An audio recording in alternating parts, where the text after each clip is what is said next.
this tutorial, we're going to take a look at how we can go about applying automation to our effects to turn them off and on to add a bit more creative spice, variation, and interest within our tracks. Now, whether you like the track that we just played back or not is not really the point here. I think we can all agree that when the effects that I use in this song are powered off, there's a completely different vibe, a completely different feel for this track. And so whatever type of music that you're making, you can use this technique, again, to add more interest and creativity to your tracks. So I've got a second version of this track that we're going to switch over to where I have not applied any automation. And then there we're going to take a look at the techniques that I used to bypass our effects and add these variations throughout the song. So I'm going to come up to the top right corner and click on this little paper icon. The second track is already open, so I'll just click once, and then we automatically switch to this track here. And so this is the one with no automation applied to the effects that I'm using. And so if I come to the beat track, let's go ahead and solo this and play this back. And let's open up the inspector.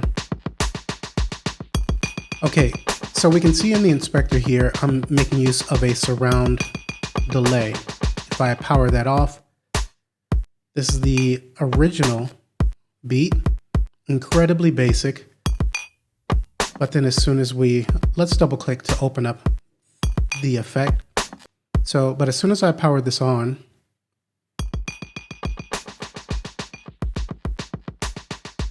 okay, there's a lot more going on here. And then what I'm automating is the bypass button here in particular in the first track that we heard here. Okay, so that's the first one there. Now the second effect that I automated would be the drone here, or the auto filter, which is applied to our drone. So let's go ahead and turn off the auto filter and listen back to the drone without that effect applied.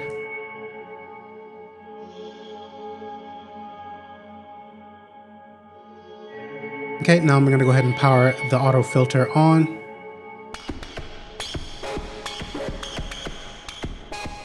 And again, what we're doing in this video is automating the bypass button here.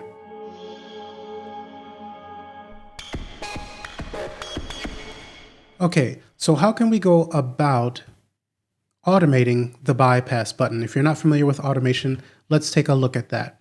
So when I click on this bypass button, we can see that it's populated in the top left-hand corner here.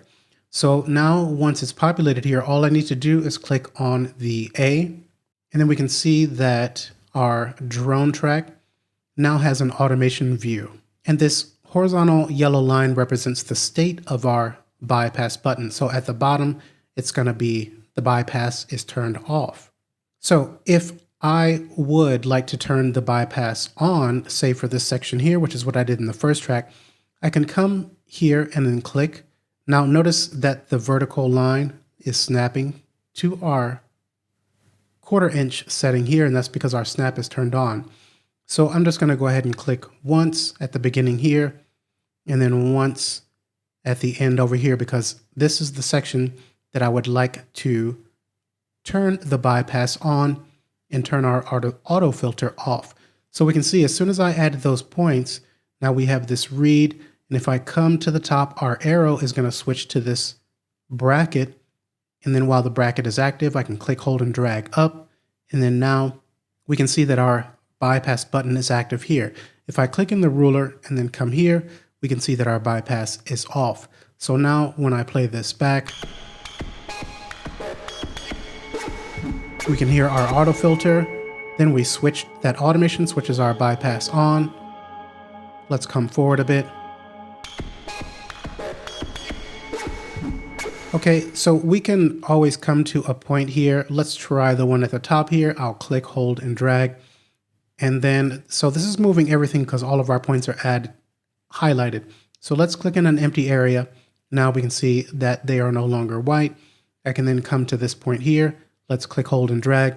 And now we can extend that automation out so that our bypass remains on for a bit further. But let's go ahead and Control Z to undo that. Now, another thing that you can do to help you figure out where you'd like to activate the bypass. And what may sound good is go ahead and play back your track. Let's take it out of solo. And let's just turn the bypass on and off.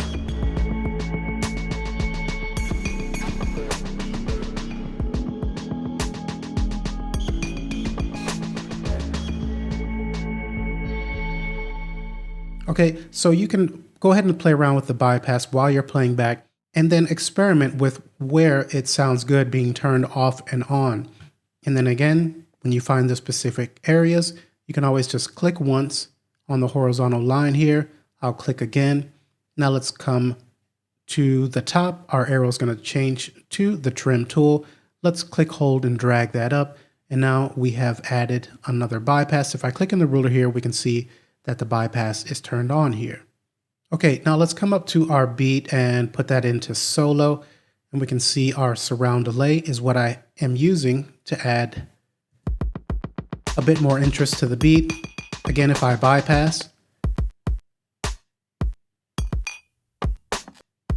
And then as we saw with the auto filter, let's stop the playback. Now that I'm clicking on the bypass button, it's populated up here in the top left-hand corner. We can see that's for our surround delay. Now all I have to do is click on the A. Now our instrument track switches to the automation mode. And we can also right-click here and show or hide that automation by clicking here. And now we switch back to the normal view, but we can come to the bottom left-hand corner and then click on this icon here, expand envelopes, and then we can access our surround delay here. Now we can do the same thing. Let's close out our surround delay for a moment.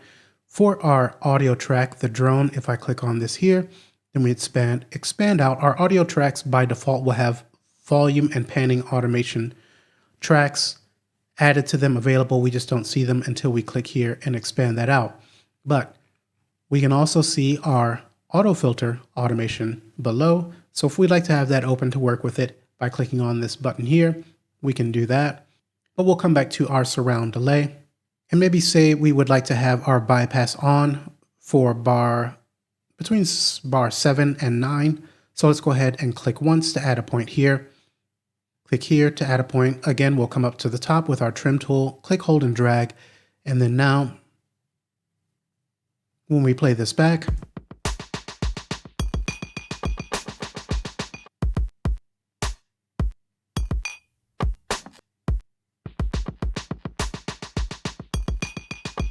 okay, so you can see how that works there.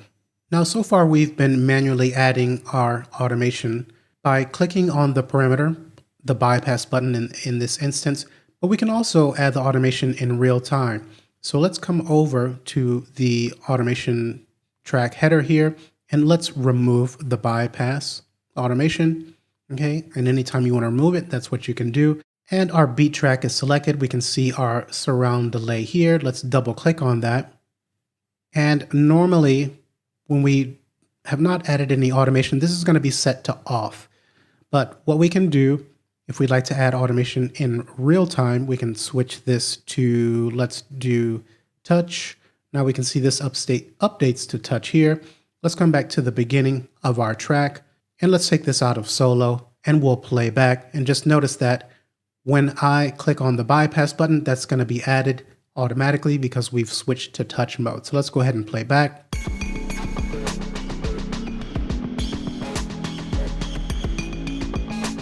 I'll click. Now we can see the switches to automation view. Let's bring it back in.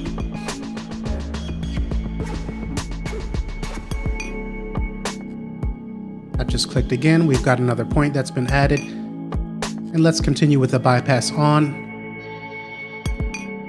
until our 808 comes back in.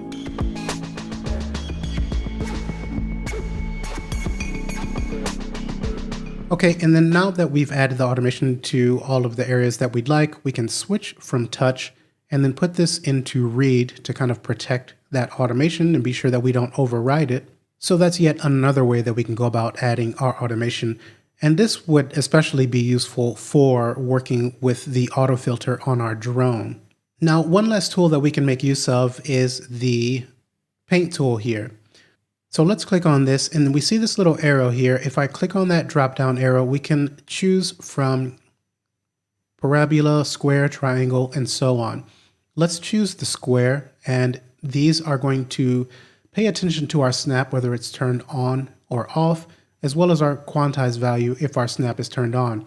So I'm going to switch this to, say, 1 bar, and then I'm going to come here. Let's click, hold, and drag.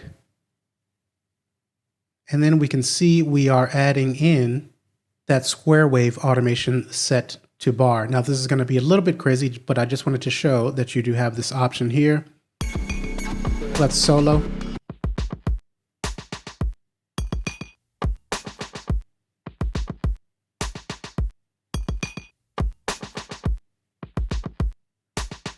Okay, and I chose the square because this is going to be a bit more useful when we're working with an on or off parameter, which the bypass is. Now, or if we were working with something like a filter, then maybe let's come here and click on the downward facing arrow. Then something like the triangle or the saw or sine could be a bit more interesting to apply to a parameter like a filter cutoff. Now let's click out of here, and I'm going to Control Z to undo that. And let's right click in the track column here on our beat, and let's hide that automation. And the last thing that I just want to mention is that we can press A on our QWERTY keyboard to change our track column to view the automation for all of our tracks at once. So again, that's pressing A. We switch from our normal view to view the automation that we've added to all of our tracks here. Okay, so I hope this has been helpful for you, and if you'd like to learn more about automation, I'll leave a little link up here for another tutorial that I've done on that.